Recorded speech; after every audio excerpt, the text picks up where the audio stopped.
শিক্ষকদের ব্যাপারে বলতে চাই, মাননীয় স্পিকার, শিক্ষক তো সম্মান করার জিনিস। আমাদের শিক্ষক যারা ছিলেন আমরা অত্যন্ত শ্রদ্ধা এবং অনেক তাদেরকে সম্মান করেছি। তাদের কাছে লেখাপড়া শিখেছি বলেই তো আজকে কথা বলার আমাদের যোগ্যতা অর্জন হয়েছে।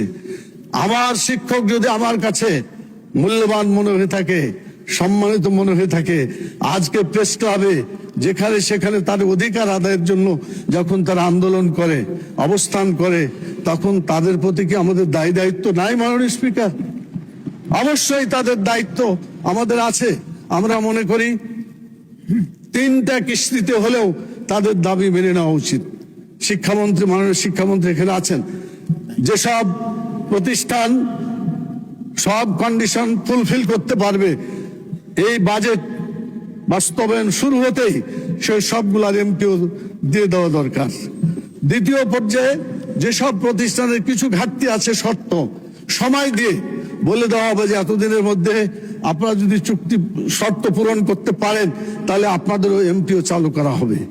আর তৃতীয় পর্যায়ে কিছু আছে যেগুলা তালিকায় আছে, বাস্তবে কিছু নাই, সেগুলাকে যাচাই বাছাই করে পরবর্তীতে পদক্ষেপ নেওয়া হবে।